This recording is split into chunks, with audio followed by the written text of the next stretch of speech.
Welcome. I am Malihera Zazan, And I'm Adel Iskander. and this is Pressing Matter, a monthly conversation about critical issues in the media. Hi, Adel. How are you? Hi, Malihe. Great. How are you? I'm okay, surviving. Adel, when we started thinking about this monthly project, one of the first topics you suggested was the one we are going to discuss this month. It's about how we are facing with prepackaged choices, advertisements for everything we want to do and buy. I'm going to call it the best top 10 list: best places to eat, to visit, best products to buy. And when you search, you can get top three or five of everything you can imagine. And many of us use these lists to find what we are looking for. This marketing gimmick has also penetrated news websites. For example, CNN underscored brands itself as, quote, your guide to the everyday products and services that help you live a smarter, simpler, and more fulfilling life. The content is created by CNN underscored. CNN news staff is not involved, and when you buy a purchase, we receive revenue. This happened to me recently as well. I was looking for a treadmill, and my search took me to numerous websites telling me what is the best one to buy. And the search ended up being endless and overwhelming. And I finally gave up and bought something, which, you know, happened to be a good choice. And I'm sure you have reckoned with this issue as well. Absolutely, Malihe. In fact, all of us have to reckon with this issue. We are surrounded by lists and rankings everywhere. The algorithms that we use, that we encounter when we're conducting our searches, are designed in such a way to ensure that we eventually click a button and make a purchase. Advertisers are pushing companies to use their facilities to be able to access more eyeballs so that they can choose, presumably choose, what they think they want. And then there's, of course, the review system. And the review system is designed to give us the impression that quality is corroborated by the experiences of others. So everywhere we look, we're surrounded by lists. You open up magazines, the billboards in the streets, and now the internet is replete with lists and rankings and competition between consumer and products, but also ways to understand our lives. So it's not unusual for us to encounter things like 10 ways to make yourself happier, or 7 ways to improve your well being in the time of COVID, or how to deal with your anxiety, or what teas you can take to help you relax. So we are literally surrounded on all sides by lists and rankings that help us take micro decisions in every moment in our lives, presumably to improve our well being. You know, this issue has occupied you for a while now. When did you start thinking about these, as I said, neatly packaged advertisements into lists and how they have shaped our social and consumption patterns? Admittedly, Malihe, you and I are both kind of news junkies in a way. We're always consuming information that comes from various news sources, and we're always in the business of trying to corroborate information or trying to verify things. And so, my first encounter with this in a way that was quite startling was through the news platforms. So, whether it's on CNN Mm. or various other news providers, there was all of a sudden this really strange um, um, sort of how do I say it, like a weird contorted way of representing the world. So you open up a story that appears to be relaying information to you about a circumstance, but in reality it was sponsored content, and this sponsored content was Mm. not listed as such. So I began noticing, and this happens in has been happening in print for quite some time, where the melting together of the business offices with the news production is such that you literally cannot disentangle what is trying to sell you something from what is trying to inform you. And this has become even more startling and more problematic. As I began teaching a course at Simon Fraser University, where I am, on news media, the public, and democracy, I began Mm. to dig in deeper and deeper into this issue, only to realize that this is actually a systematic problem, a structural issue whereby news providers, in their attempt to widen the distribution, not just to secure advertisers and generate profit, but to increase their reach, if you will, to wider and larger markets, that they are forced to submit some of their control and agency over news production to those advertisers themselves. And so Yeah. advertisers have also started to mimic news production. They produce content that looks like a news story, but in reality, it's trying to sell you a product or sell you an idea that would then sell you a product. So there are layers and levels of abstraction. We're going to come back to news media and how they have used this concept of list and the best of whatever you want to call it. But before that, can you talk about why, to this day, this remains such a poorly understood phenomena, given its pervasiveness? I think one of the problems is that a lot of it has happened in a very sort of hyperbolic way in an extremely short amount of time. Mm. The way in which we interact with these online platforms, in a sense, creates a smokescreen. So we don't know what's happening in the back end. We're not quite sure how, when we open up the Amazon page to be able to search for a product, that it privileges some products at the expense of others. There is, of course, the sponsored content section, but we feel as though we're in control, that we're able to manage and engineer these algorithms in such a way to best serve us.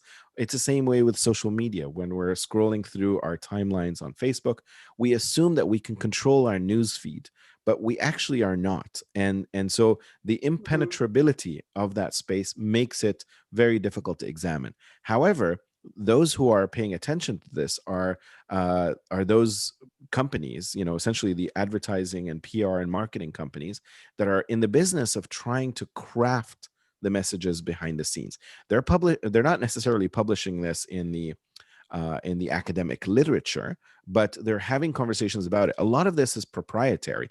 Once you've figured out a way to increase clickability, if you will, or you're able to create clickbait and you get people, get eyeballs on content, you try to protect that. So it is a dominion that is not at the disposal of academics and scholars who would like to examine it.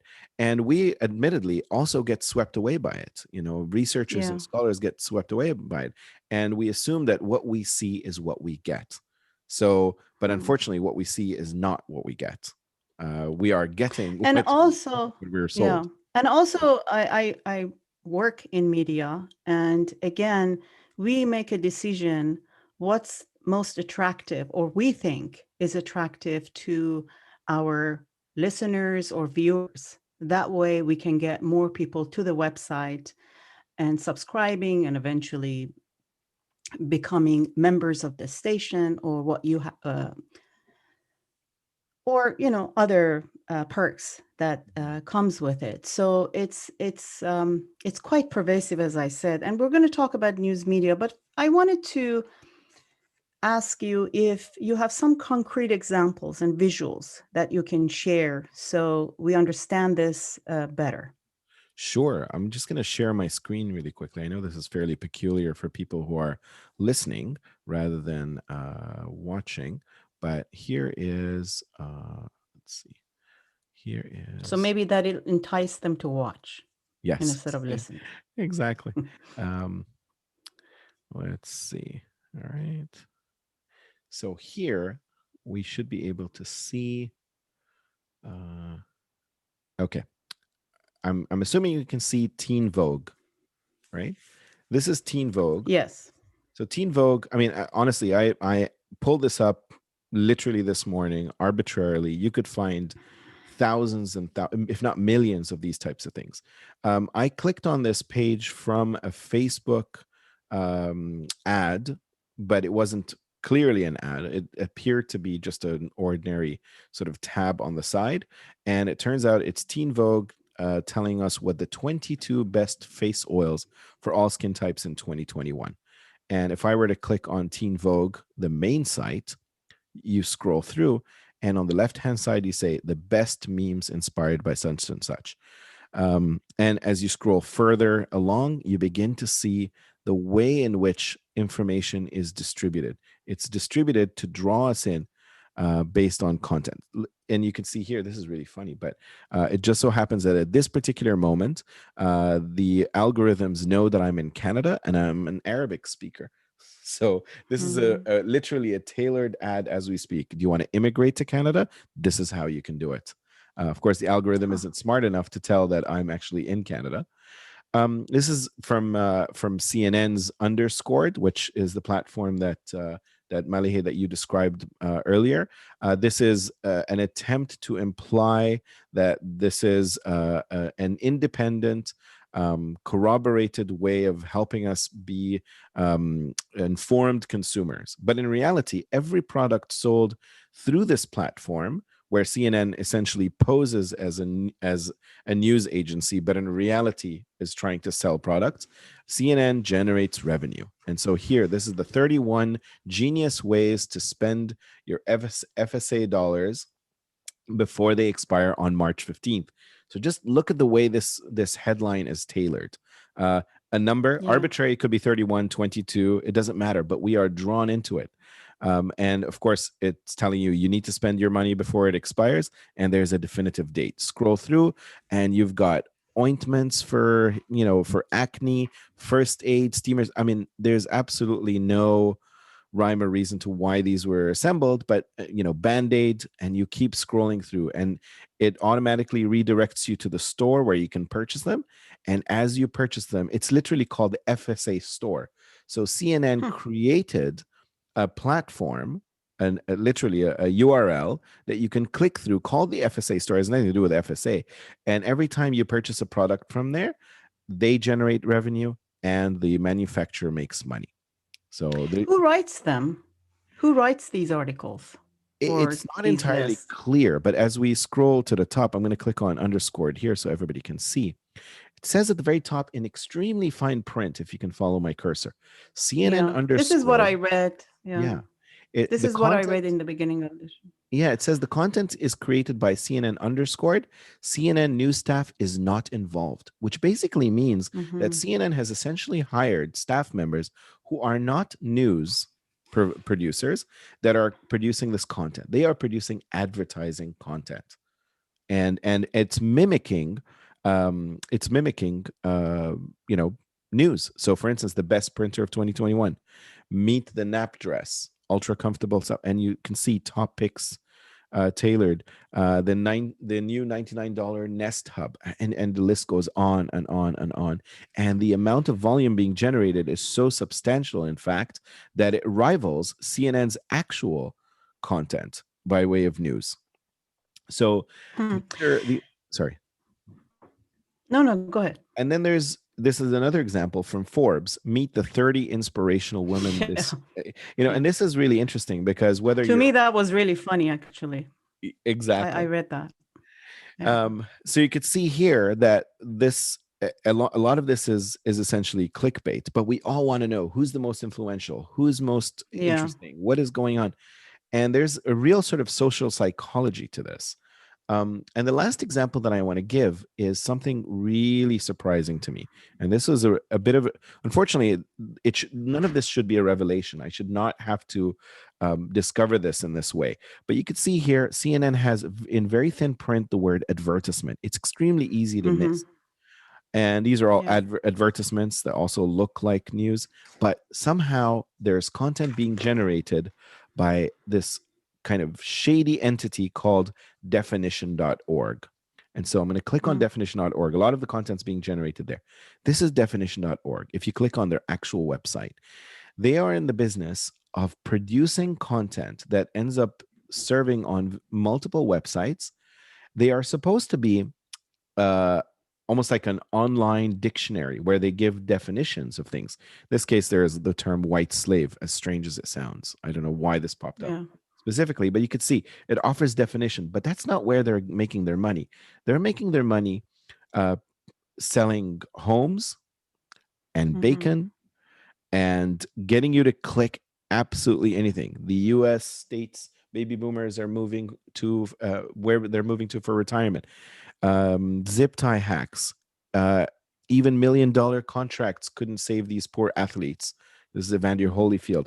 Just literally mounds and mounds and mounds of content in the home section, in the entertainment section, quizzes, this is news quizzes or history quizzes, all of which is clickbait that news providers and various other websites can subscribe to, put on their websites, and keep people's eyeballs on their sites.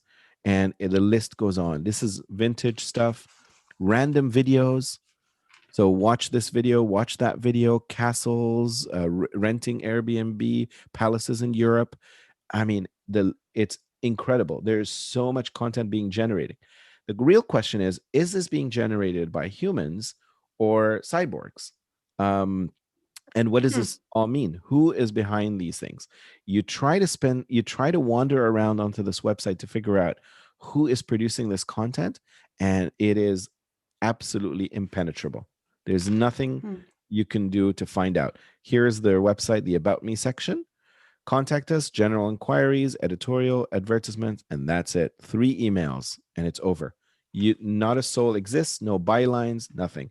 And we're talking about, you know, hundreds of thousands of megabytes of content being generated and ends up in front of our eyes on our news sites, on Amazon, on various other sites that we use regularly.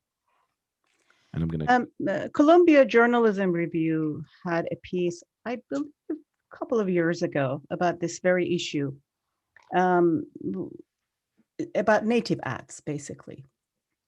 And it says native ads take on the appearance of real news story. This is what you were saying, and are crafted by people inside news publications who want to create and spread commercial messages that do not look like traditional advertisements that overtly push product. This report clearly outlines the one that uh, the article that was written outlines how news outlets produce native advertisement and how this practice borrows credibility from the newsroom in order to enhance the value of the ad created for clients. And in the article, it also points out to the fact that at the end of the day, it's these advertisement companies and these PR campaigners, these marketing companies that are going to come, who are going to be the winners because there is so much competition amongst news media and online that they basically can go to anyone they want because and they're going to make so much money because they have so many customers. It's just the issue of supply and demand, and also the fact that a lot of news organizations are bleeding and they need money. Absolutely. I mean, this is really the crux of the problem. The dilemma is news organizations are struggling to keep people watching or listening or reading. And so Mm. to expand their markets or at least retain the markets that they currently possess, they must and also with losing staff. I mean, if you think about it, every staff member that works for a news organization is now considered a monetizable unit. How much of the content that they're generating by way of stories or articles or columns are translating into like eyeballs and clicks? If they're not doing that, then they are a dispensable commodity and they are replaced by others who are capable of producing content that brings eyeballs and increases clickability and draws people in. And so it's a lose-lose situation both for the news organization as a news provider and for the sort of the not to use the term professional in that sense, because I know it has a lot of connotations, but for journalists who take their craft quite seriously, they have become dispensable. Instead, they are replaced by these kind of automaton type, content generators, some of which might be kind of the humanoid form, but it is actually their templates, and these templates are replicable across the board. So they're the only thing that they're not is native. It's a kind of a play on words in some regards, but they are not native to the Exactly. journalism industry. They are native to the PR marketing world, but they've infiltrated news sites and news providers to such an extent that we as users or readers or news consumers um, can no longer tell the difference, and that becomes immensely problematic. Our social psychological in how do I say, like our inclinations, if you will, are to Mm, try and verify information and try to understand, because we want to make informed decisions that impact our lives. However, what happens when we realize that all of this is being crafted and concocted? When we talk about state media, we often say there's propagandizing. But what happens when this propagandizing is driving us to spend exactly. money in areas that we wouldn't naturally spend? And how do we make informed decisions after a certain point? So we're kind of losing control, but we think we're in control. We think we are holding the gauges, and we think we're able to customize and control. But in reality, we're not. Yeah. And so this is, I think, it's a problem for democracy, it's a problem for news production, and it's a problem for our livelihood at the end of the day. And it's an addictive pattern. So Absolutely. once you get hooked, you can't get off of it. And you talked about uh, social media, which has become really a powerful tool as well in shaping our opinion about everyday products, personal choices, the news we read and we choose to circulate. Um, I want you to talk about this a little more. News organizations also entice us to read certain news items by ranking them. They tend to receive thousands of clicks, especially when it's shared by those who have managed to get many followers. And this is a topic on its own, of course, but this whole vicious cycle also shapes our understanding of key issues of the day or the past, which becomes really, really problematic, both on because it raises ethical issues for news organizations. Um, it can further erode the trust in news organizations, which is at all-time low, which we will discuss maybe in another episode. And I'm not sure how many people are really paying attention to how we are transforming and producing knowledge in the process. Absolutely. I mean, I think we're kind of trapped between a rock and a hard place. On one level, our sort of inclinations are towards trusting the judgment of people that whose opinions we hold to high regard. But then, what happens if these individuals, namely the influencers now in the social media realm, Yeah. are themselves being paid to sell us products and to perform authenticity? So we can no longer even trust the judgment of those who are taking decisions and are providing us with either reviews of our products or telling us about their experiences with a particular lifestyle choice or whatever it is that's going on. So that trust is both being eroded, but we're also learning to forego our own judgment, our own literacy, and kind of accept willy-nilly whatever is being handed to us.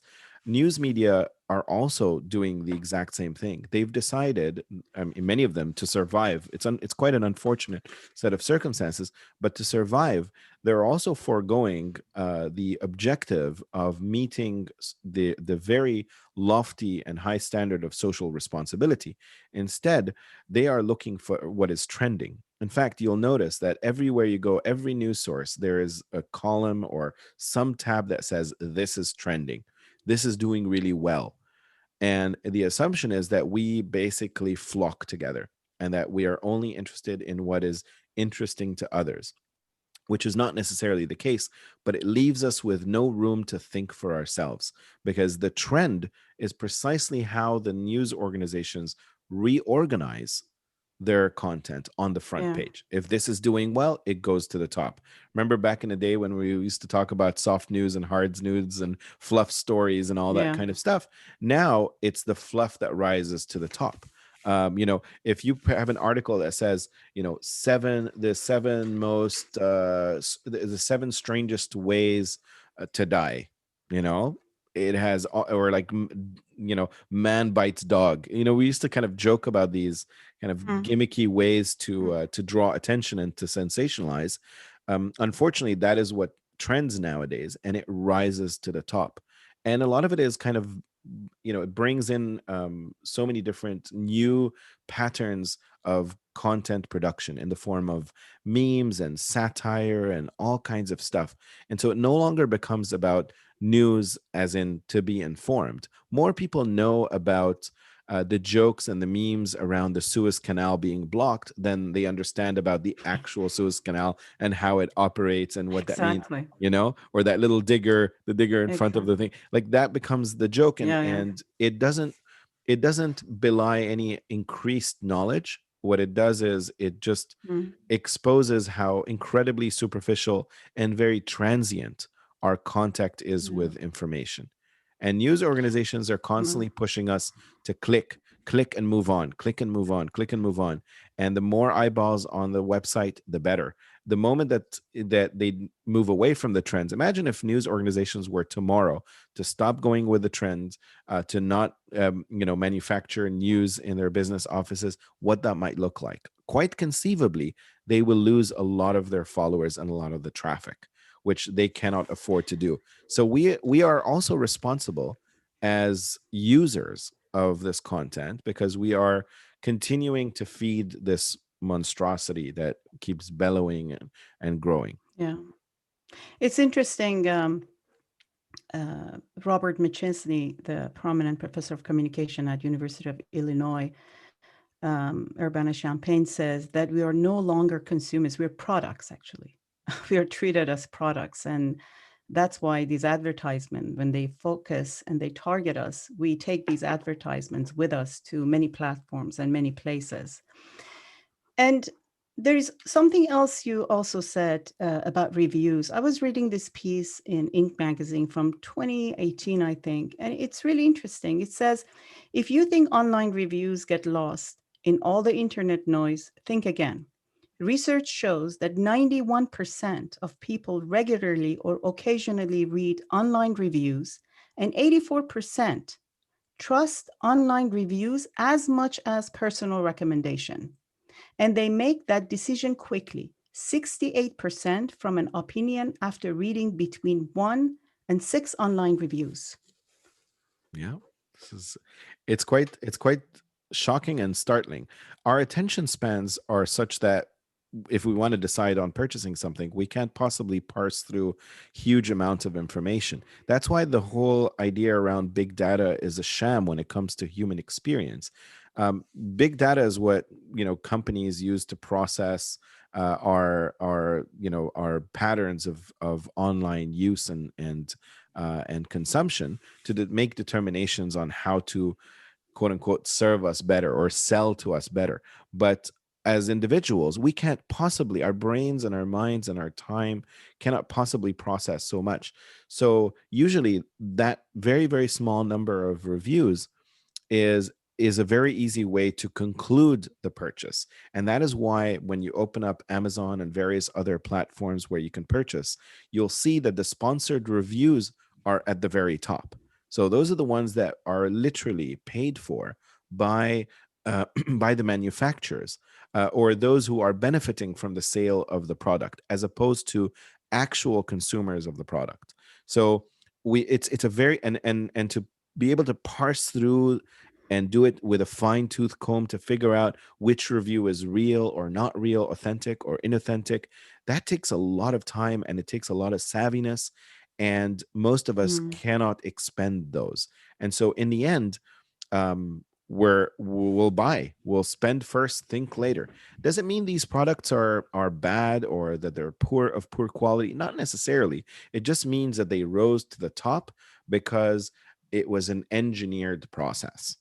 It's not a meritocracy where the masses, the idea is that the masses are consuming these products and thinking through them and deciding, and you begin to see quality rising to the top. That's not the way it's operating. It's algorithms and reviews that are crafted through I mean, there's also click farms where people are paid to actually like and share, and so eventually you realize there's money spent to engineer this whole system, and we operate or we encounter it on the assumption that it is very transparent, it is very clean, and that our interests are in or that our interests are the top priority, both for the manufacturer and for the distributor and for the platforms that we're encountering, all of which is a total fraud. Mm. And as a last question or point, we are where we are, basically. We're inundated by all you just outlined. So when it comes to, I don't want to say consumers, I want to say ordinary people and how we use or abuse these options. Where should we go, especially for journalists, for people who produce knowledge, for people who share it? What's next? What can be done to alleviate this problem and reverse it over even a tiny bit?